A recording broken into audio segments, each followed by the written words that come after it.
What's up, everyone? Welcome back to the Move Better channel. I am your host, Dr. Joe, and this is the Professor John Penisarada. Today, we are going to talk about why can't 40-year-olds jump? What? I can jump. I just turned 41 last week. Woo! Welcome to the club. Welcome to the club. All right, so 41-year-olds, I'm jumping. Yeah. I'm doing plyometrics. Got I'm still doing my sprints, and I am still working on athletic development. Even though I am not working out or I'm not doing any type of athletic event other than playing with my kids in their sports. Yep. So what is it? Why can't people, It's a perception that once you turn 40, you can't do certain things like jumping, right? getting old sucks? Getting old is this and that. But you know what? I think it's being proven that you can still do it. We're doing it personally. Yeah. And then we do know a lot of people out there. And because of the power of social media, we're seeing even people that are 50, 60, 70 still jumping and doing athletic things. Yeah. And so what is it about certain age that all of a sudden they think they can't do it, right? Yeah. Although the research out there that says the most people that do get injured is age related, right? We have shoulder issues on a big one is age-related injuries is a real thing. So we get it, we understand that. Now, the issue with it that we are saying is that there is multiple factors that might be contributing to an injury. And the way we look at it is there's a physiological factor, which is an internal issue. What's going on physically inside that is not allowing your body to be able to do the performance that you guys are looking for, right? So there's a physiological factor. There's a physical factor, which is range of motion. Do you have the biomechanics that will allow you to be able to move in those in those ways that you are looking for? And then finally, there's a psychological factor to this as well, right? So, if you already believe that you can't do it, or there's a traumatic incident that happened in the past, I mean, I get it. I had back problems. I had injuries in my lower back. It took me a lot to get out of that psychological restriction, or that psychological restriction that would allow me to bend forward and touch my toes again, or be able to pick weight up from the ground up. So there are a lot of psychological factors that play a role into this, and some practitioners don't help out with that, right? Because they do say don't do it, right? Right? So they tell you not to move. Yeah. But when you go to an expert that wants you to move or move better, that's an important factor that that must be taken into account or a consideration in order to get you moving again. Yeah, and the main thing is conditioning. Right?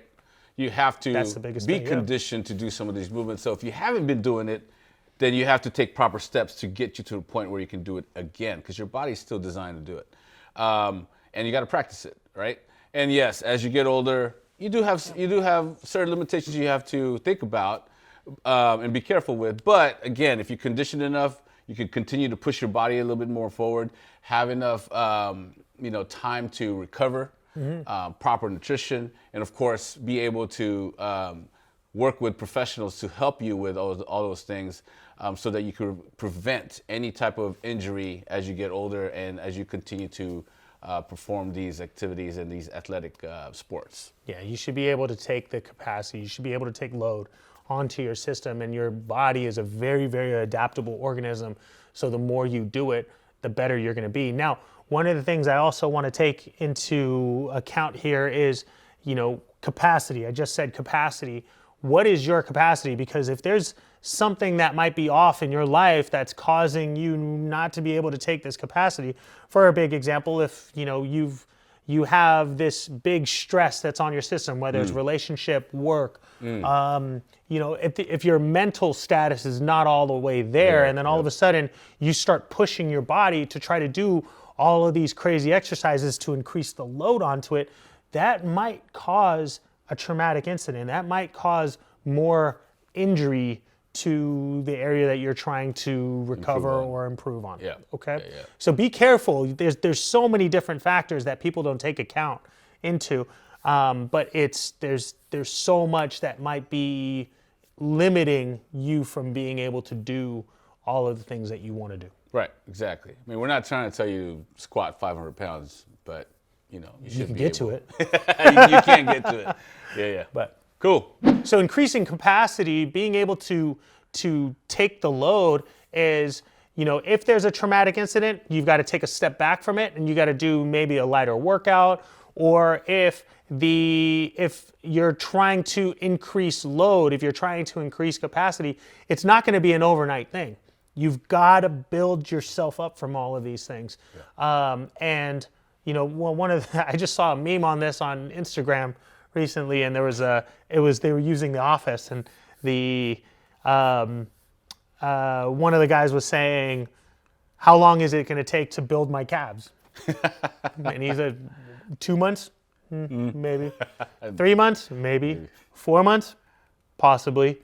1 year, most likely, right? And it takes time. It's not going to be a 6-week program where you're going to be all of a sudden jumping and going crazy off of all these exercises, but it's going to take time. It's going to take persistence. It's going to take perseverance, commitment, and it's going to take a lot of professional support.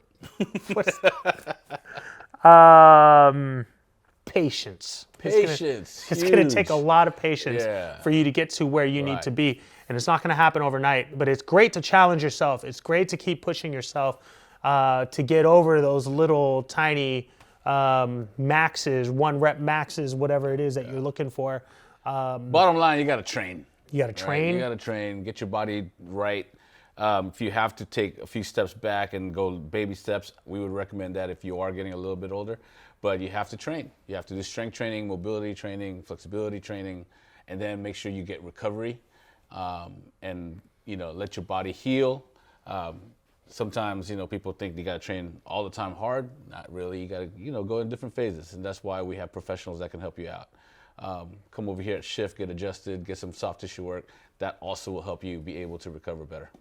If you are experiencing the point where you have these limitations and you're like, man, but how do I get to the point where I can do certain things like when I was in my 20s? You got to think about like how long did it take for you to get immobile also, right? Meaning if you've been the last 5 years, you haven't been doing anything. Guess what? It's going to take a little bit of time for you to get back to where you were, okay? Do you get back to when you were in your 20s? I don't know, maybe. Yeah. Or maybe even better, who knows? But it takes time to train, right? Most of the clients that we'll work with, we'll tell them, hey, just do a 6-week program with us first, because if we tell them that it's going to take a year, they might get discouraged. Yeah. But if you do 6 weeks at a time, right, in segments, right, and you feel the progression, then think about the experience that you're going to have and the progression you will feel. So yeah, it's going to take it's going to take a lot longer than a lot of people expect. And I would approach it as in this is going to be a part of your life for the rest of your life. Life changes, right? Lifestyle changes. You got to be active for the rest of your life, and that's it. It's not a one-time thing. It's just the rest of your life. You have to do this if you want to stay active and mobile when you're in your 70s or 80s. And a 6-week program is just to get you to that small first goal that you have. First step, yeah, exactly. Small first step to introduce it into your life. Yeah. But we want to try to encourage people that this is almost an everyday type thing, right? This is not just a meeting with a trainer twice a week or 3 times a week and that's all you need. This is an everyday thing that you've got to work on. Yep. You've got to create change to, because your body always wants to readapt back to its old habits. Yep. Habits. If you think about the amount of time that we have to put into our body, it's more than just an hour a day for a lot of people, right? Athletes are putting in movements, more than 2-3 hours a day, right? Yeah. And it's a job to them. Whereas, we're looking at it from a standpoint of, weekend warriors and people that want to better their health. Yeah. It's more that I look at it more than an hour a day, right? Yeah. If you look at Arnold Schwarzenegger, when he worked out 2 2.5 hour, 3 hour sessions a day in order to get to where he wanted to be. Sometimes twice a day. Twice a day, yeah. And so he worked out about 6-7 hours a day in order, and I think he said by the end of the week, he pushed over 40,000 pounds of weight.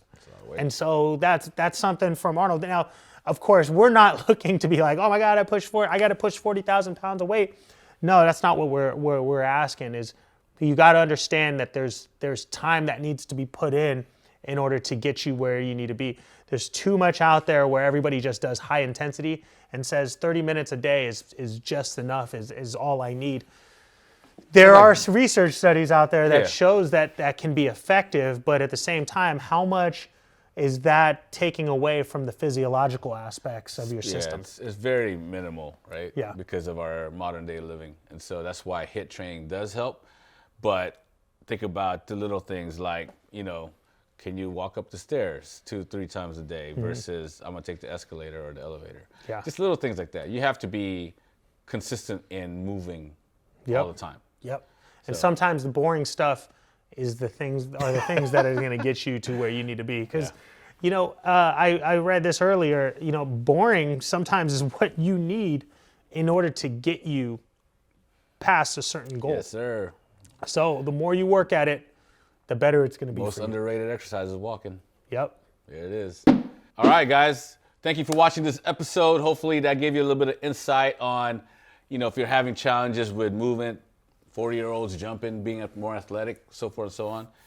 Be consistent, train, get yourself some recovery and some assistance. And jump more. Like, subscribe, and share with others, and we'll see you in your next episode.